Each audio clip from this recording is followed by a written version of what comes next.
Olá! Bom, o capítulo 16 é sobre a história da autora, a Louise Hay. Então, eu vou ler ele agora, tá?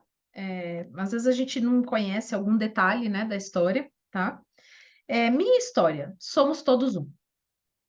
Conte-me alguma coisa sobre sua infância sem se estender muito. Já pedi isso a muitos clientes meus.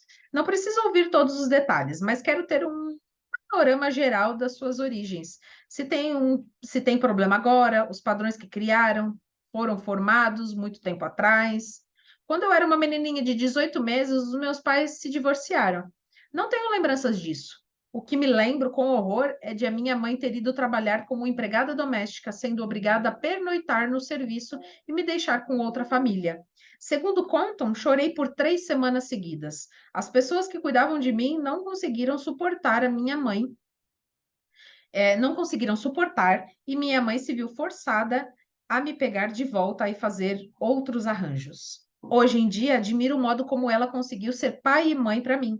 Na época, porém, tudo que eu sabia e tinha importância era que eu estava recebendo a mesma atenção carinhosa que tinha antes.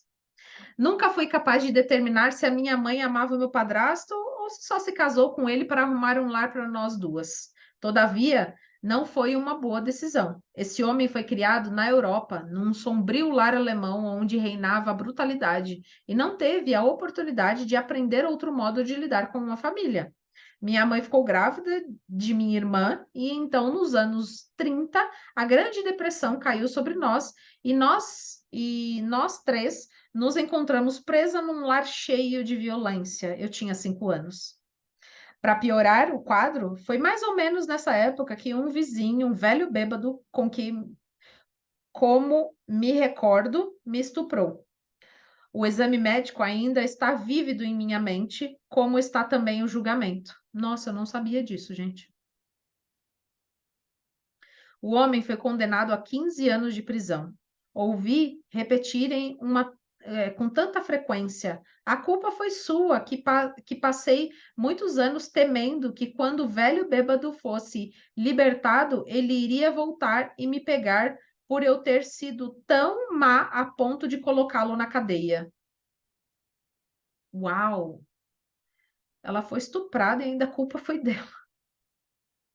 A maior parte da minha infância foi passada suportando tantos abusos físicos como sexuais, entremeados de muito trabalho pesado. Minha autoimagem ia ficando cada vez pior e poucas coisas pareciam dar certo para mim. Passei a expressar esse padrão no mundo exterior. Ocorreu um incidente quando eu estava no quarto ano que mostra bem como era a minha vida na época. Houve uma festa na escola com muitos bolos para as crianças. A maioria dos meus colegas eram de famílias de classe média. Eu me vestia mal, meus cabelos pareciam cortados com uma tigela, estava sempre com os mesmos sapatos fechados e tinha um cheiro forte por causa do alho cru que eu era obrigada a comer todos os dias para espantar os vermes. Nunca comia um bolo em casa. Nunca comíamos bolo em casa, pois não podíamos nos dar a esse luxo. Uma vizinha idosa me dava 10 centavos por semana e US$ 1 no Natal, no meu aniversário.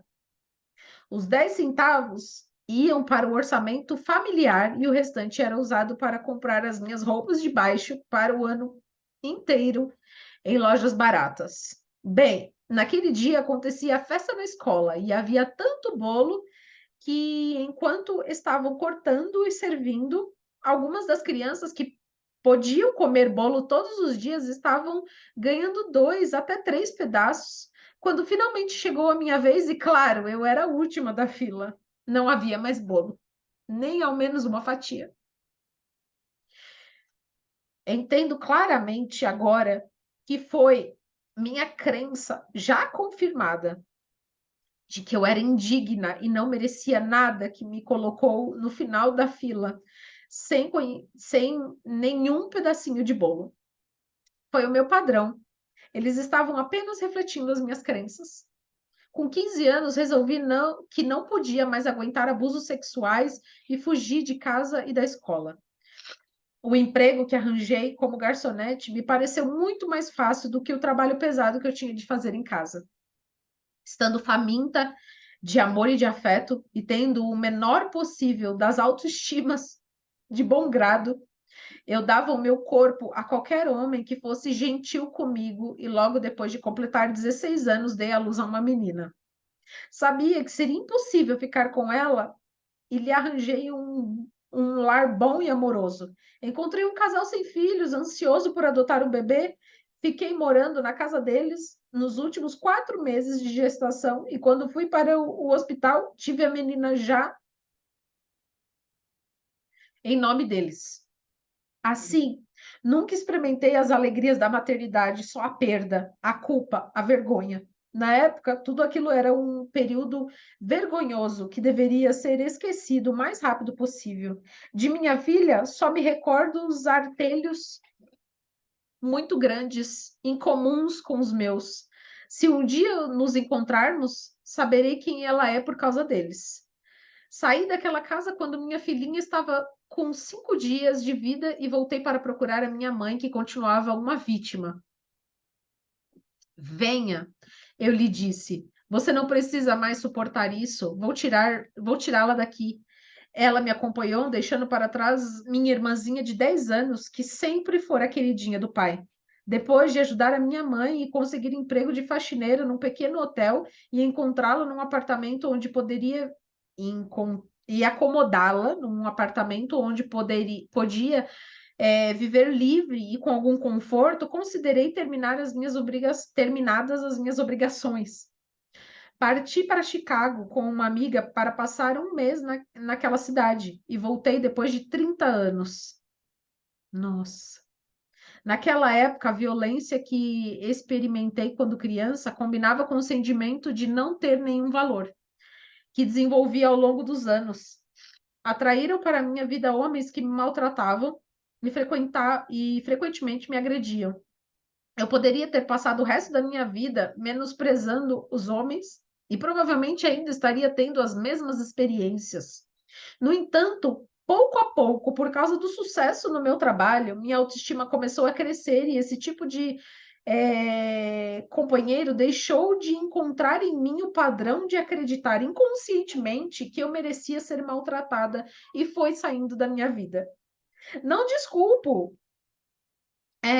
não desculpo o seu comportamento, mas sei que se não fosse por causa do meu modelo, eles nunca teriam sido atraídos para mim. Atualmente, um homem que maltrata mulheres nem sabe que eu existo. Nossos padrões não se atraem mais. Eu costumo falar isso tipo de assalto, essas coisas, sabe? Eu nem sei que existe, tipo, eu sei que existe porque eu vejo, eu ouço falar, óbvio, eu não estou alheia à realidade, mas esse padrão não me encontra, sabe? Depois de alguns anos em Chicago, fui para Nova York e tive a sorte de me tornar modelo de alta postura. Todavia, nem mesmo o fato de eu estar trabalhando com grandes criadores fez muito para ajudar a minha autoestima, pois só encontrei nisso mais meios de achar defeitos em mim mesma. Eu me recusava a reconhecer a minha própria beleza. Fiquei na indústria da moda por muitos anos. Casei-me com um maravilhoso e culto cavalheiro inglês e juntos viajamos pelo mundo. Conhecemos a realeza e até tivemos a oportunidade de jantar na Casa Branca. Uau! Apesar de ser um modelo de sucesso e de ter um homem formidável, minha autoestima ainda era pouca e continuou assim por muito tempo, até eu começar o meu trabalho interior.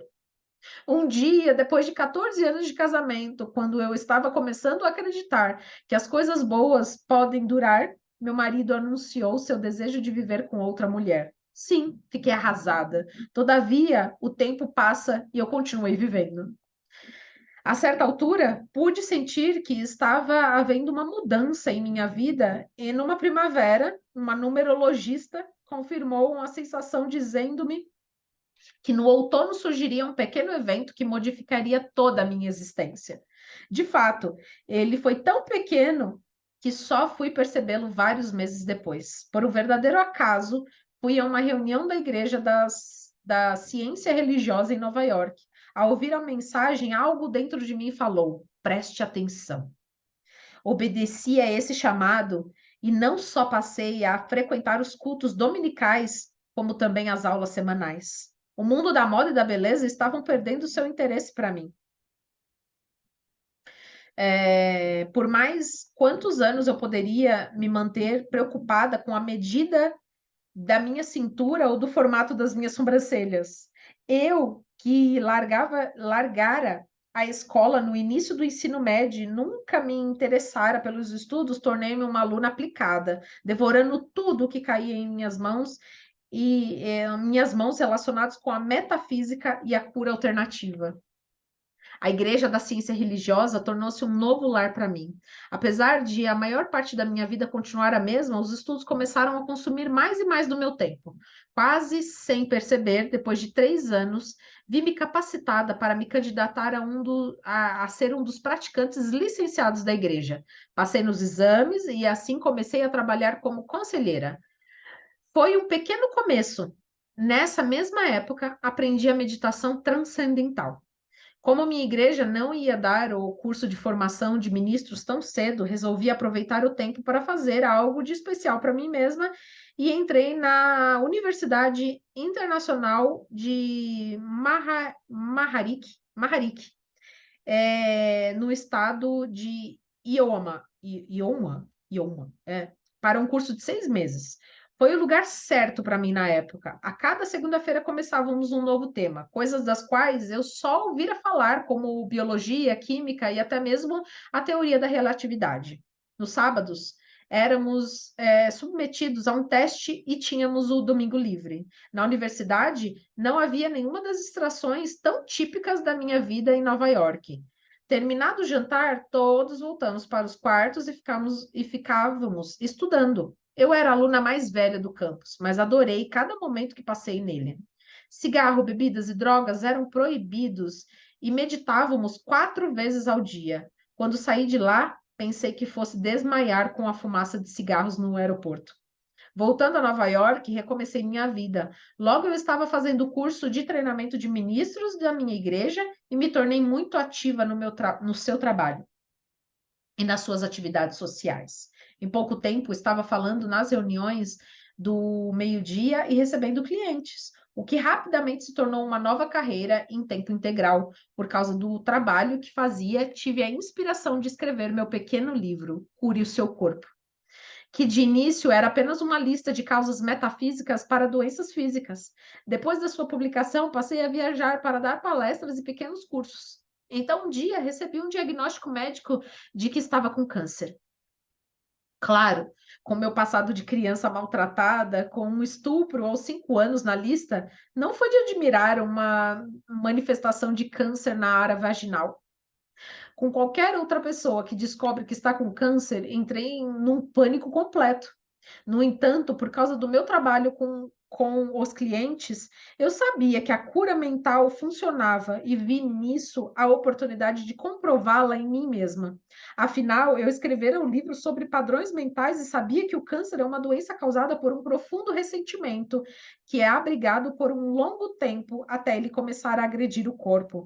Eu, até então, me recusava a estar disposta a dissolver toda a raiva e ressentimento que tinha deles por causa da minha infância sofrida. Percebi que não podia mais perder tempo, que tinha muito trabalho a fazer. A palavra incurável não é tão assustadora para muitos. Significa para mim que essa condição em particular não pode ser curada por meios externos e que precisamos ir para o interior e encontrar a cura. Se eu me submetesse a uma operação sem eliminar os padrões mentais que haviam dado origem à doença, o câncer voltaria. Não gostei da ideia. Se eu fosse operada para retirar o tecido canceroso e, ao mesmo tempo, desaprendesse o padrão mental que estava causando o câncer, ele não voltaria mais. Quando esse mal ou qualquer outra doença volta, creio que não é porque eles não tiraram tudo, mas porque o paciente não fez as mudanças mentais. Assim, ele só recria a mesma enfermidade, talvez numa parte diferente do corpo. Eu também acreditava que se conseguisse se livrar do padrão mental que criava o câncer, nem mesmo precisaria da operação. Assim, barganhei com os médicos para conseguir algum tempo e eles, de má vontade, me deram 3 meses de prazo. Meu argumento foi o de que eu não tinha dinheiro para a cirurgia. Imediatamente assumi a responsabilidade pela minha própria cura. Li, investiguei tudo que pude encontrar sobre métodos alternativos que poderiam me ajudar no processo. Fui a várias lojas de processos naturais e comprei todos os livros que tinham sobre câncer. Procurei a biblioteca pública e li mais ainda. Informei-me sobre a reflexologia na sola dos pés e a terapia do cólon e achei que ambas seriam benéficas para mim. Eu parecia estar sendo levada para as pessoas certas. Depois de ler sobre a reflexologia, interessei-me em encontrar um terapeuta. Nessa ocasião, fui a uma palestra e, apesar de sempre procurar me sentar nas primeiras filas, naquela noite senti-me compelida a ficar no fundo da plateia. Pouco depois, um homem veio sentar-se ao meu lado e adivinhe só, ele era um reflexologista que atendia na casa dos clientes. Fui tratada 3 vezes por semana durante 2 meses e recebi uma grande ajuda.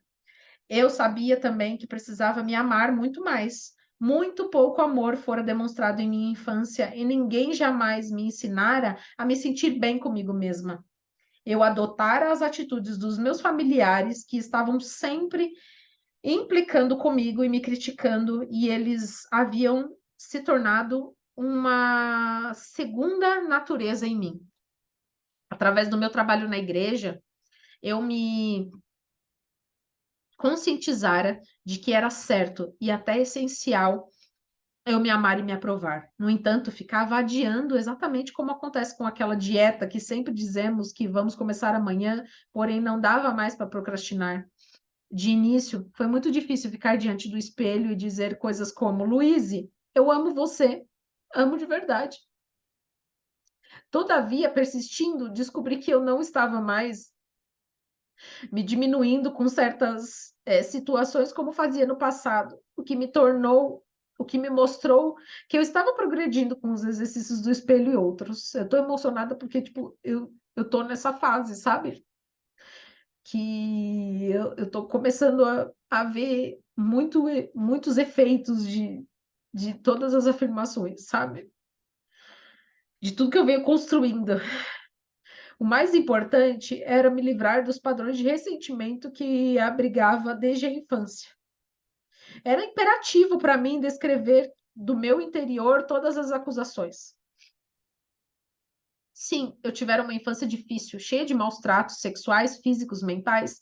No entanto, isso acontecer havia muito tempo e não poderia ser desculpa para o modo como eu estava me tratando. Afinal, meu corpo estava se agredindo com um crescimento canceroso porque eu não havia perdoado. Chegara a hora de ir além dos incidentes em si e começar a compreender que tipo de experiências poderiam ter criado pessoas capazes de tratar uma criança daquela maneira. Com a ajuda de um bom terapeuta, expressei toda a velha e represada raiva, socando almofadas e gritando de ódio, o que me fez sentir muito mais limpa. Em seguida, comecei a juntar os pedacinhos de histórias que os meus pais haviam me contado sobre suas infâncias e consegui ver um quadro maior das suas vidas. Com minha compreensão cada vez mais crescente, analisando-os de um ponto de vista adulto, comecei a sentir compaixão pelo sofrimento dos dois e a culpa que eu atirava neles foi se dissolvendo vagarosamente. Junto com tudo isso, procurei um bom nutricionista para me auxiliar na limpeza e intoxicação do meu corpo, prejudicando todas as comidas inadequadas que eu ingeria ao longo dos anos. Aprendi que elas acumulam e criam um corpo cheio de toxinas, tal como os pensamentos inadequados que se acumulam e criam uma mente intoxicada. Foi-me recomendada uma dieta muito rígida, constituída quase só de hortaliças. No primeiro mês, fiz lavagens intestinais 3 vezes por semana. Fui operada. Com o resultado dessa completa limpeza física e mental, 6 meses depois de ter ouvido o diagnóstico, consegui que os médicos concordassem com o que eu já sabia. Eu não tinha mais nenhum sinal de câncer. A essa altura, eu sabia por experiência própria que a doença pode ser curada se estamos dispostos a mudar o modo como pensamos, acreditamos e agimos. Às vezes, o que parece ser uma grande tragédia se transforma no melhor de nossas vidas. Aprendi isso por experiência própria e passei a valorizar a vida de uma nova maneira. Comecei a procurar o que era realmente importante para mim e acabei tomando a decisão de deixar a cidade sem árvores de Nova York e seu clima marcado pelos extremos. Alguns de meus clientes afirmaram que morreriam se eu abandonasse, mas garanti-lhes que voltaria 2 vezes ao ano para certificar do seu progresso e lembrei-lhes que o telefone encurta distâncias. Assim, fechei meu consultório e fiz uma longa e tranquila viagem de trem até a Califórnia, pois decidira recomeçar tudo de novo em Los Angeles. Embora eu tivesse nascido em Los Angeles muitos, muitos anos antes, não conhecia quase ninguém na cidade, exceto minha mãe e minha irmã, que agora moravam na periferia, a cerca de 1 hora do centro. Nunca haviam sido uma família unida, mas mesmo assim tive uma surpresa muito desagradável ao saber que minha mãe estava cega havia alguns anos e ninguém se dera o trabalho de me avisar. Minha irmã estava ocupada demais para me receber, de modo que não me preocupei em vê-la, comecei a cuidar da minha própria vida. Meu livro, Cure Seu Corpo, me abriu muitas portas. Passei a frequentar todo tipo de reunião New Age que podia encontrar. Cadê? Peraí. Eu me apresentava e, quando sentia que era adequado, presenteava as pessoas com uma cópia do meu livro. Nos primeiros meses fui bastante à praia, sabendo que quando ficasse mais ocupada, havia pouco tempo para lazer. Pouco a pouco, os clientes foram aparecendo, recebi convites para falar aqui e ali, e tudo foi se ajeitando enquanto Los Angeles me dava boas-vindas. Cerca de 2 anos depois, pude me mudar para uma linda casa. Meu novo estilo de vida em Los Angeles não tinha nada de parecido com o que eu levara na minha infância. De fato, tudo corria perfeitamente, como nossas vidas, tudo, de fato, tudo corria perfeitamente. Como nossas vidas podem mudar por completo em relativamente pouco tempo. Uma noite recebi um telefonema da minha irmã, o primeiro em 2 anos. Ela me contou que a nossa mãe, agora com 90 anos, cega e surda, caíra e fraturara a coluna. Num instante, minha mãe era uma mulher forte, independente, apesar da idade. Transformara-se numa criança indefesa e passando por grande sofrimento. O acidente, como tudo na vida, teve seu lado bom, pois serviu para romper a parede de segredos que havia em torno da minha irmã. Finalmente, estávamos todas começando a nos comunicar. Descobri que a minha irmã também sofria de um grave problema de coluna e que impedia de sentar e andar direito e que lhe causava muitas dores. Ela sofria em silêncio e, apesar de estar abatidíssima, seu marido não tinha conhecimento da sua doença. Depois de passar um mês internada num hospital, minha mãe recebeu alta. Como de maneira alguma poderia cuidar de si mesma, veio morar comigo. Apesar de confiar no processo da vida, eu não sabia como iria lidar com a situação, de modo que me liguei com Deus e disse: certo, vou cuidar dela, mas você tem de me ajudar e precisa me arrumar o dinheiro necessário. O pedido de ajustamento foi difícil para nós duas. Minha mãe chegou num sábado. Na sexta-feira seguinte, eu teria de ir a São Francisco, onde ficaria 4 dias. Eu não poderia deixá-la sozinha, nem desistir do compromisso. Mais uma vez me voltei para Deus e falei: Deus, você vai ter que cuidar disso. Precisa encontrar a pessoa certa para nos ajudar antes de viajar. Na quinta-feira seguinte, a pessoa perfeita havia aparecido e já estava instalada com a incumbência de organizar a casa para mim e para minha mãe. Foi outra confirmação de uma das minhas crenças básicas. O que preciso saber me é revelado, e tudo o que necessito vem a mim na divina ordem correta. deixa eu grifar aqui. O que preciso saber me é revelado, e tudo o que necessito vem a mim na divina ordem correta. Percebi que era hora de aula para mim de novo. Surgira a oportunidade de limpar muito daquele lixo da minha infância. Minha mãe não fora capaz de me proteger quando eu era criança, mas agora eu podia e ia cuidar dela. Começou toda, começou toda uma nova aventura para mim, envolvendo minha mãe e minha irmã. Dar à minha irmã o auxílio que ela pedia era outro desafio. Fiquei sabendo que quando eu salvar a minha mãe, tantos anos atrás, o meu padrasto descontara toda a sua fúria e sofrimento em minha irmã e chegara a vez dela de ser brutalizada. Percebi que o que começara nela como um problema físico era enormemente exagerado pelo medo e tensão, junto com a crença de que não havia ninguém para ajudá-la. E então Louise entrou em cena. Não querendo ser uma salvadora, mas mesmo assim desejando dar à minha irmã a oportunidade de escolher o bem-estar àquela altura de sua vida. Pouco a pouco, todos os acontecimentos do passado foram se revelando e o progresso ainda continua. Vamos progredindo passo a passo e me esforço para proporcionar uma atmosfera de segurança enquanto explorávamos as várias vias alternativas de cura. Minha mãe, por sua vez, reage muito bem.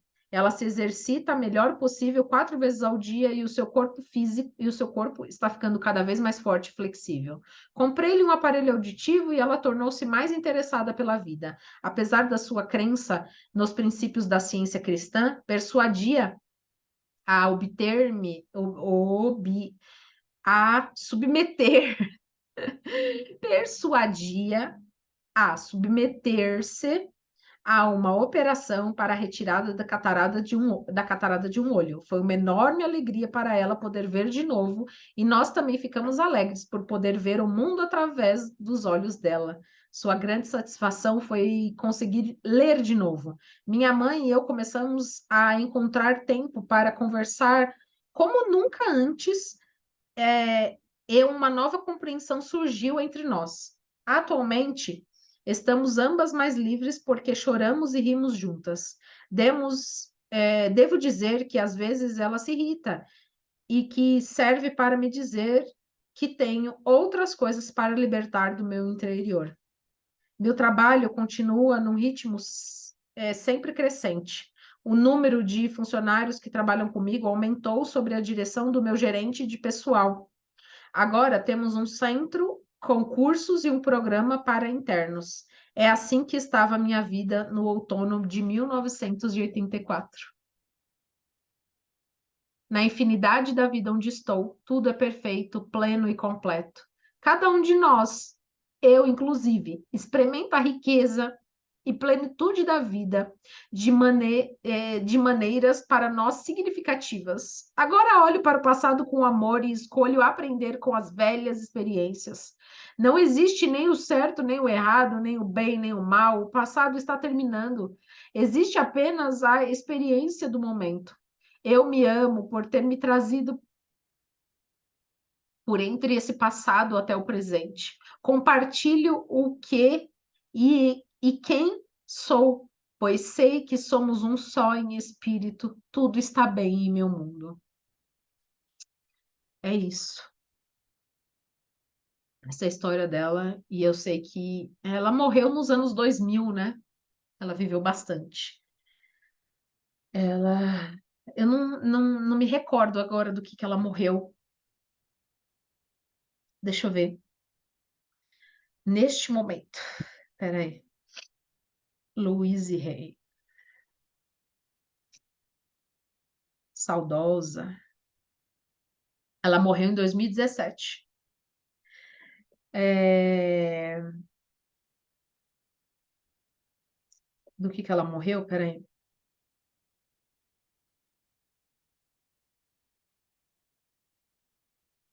Não sabemos.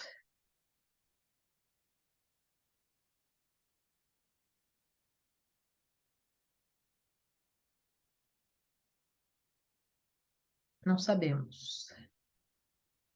Deixa eu ver. Causas naturais. Eu cheguei a pensar, só que eu falei, eu não vou falar bobagem aqui, vou pesquisar. Causas naturais. 90 anos. Que história! Que história dessa mulher. Que história que me inspira. Que história. E é isso. A gente começa a semana que vem, então, mais esperto que o diabo ó, desconstruir e construir tudo que você pensa sobre o dinheiro, tudo que está emperrando a sua vida. Bora. Até.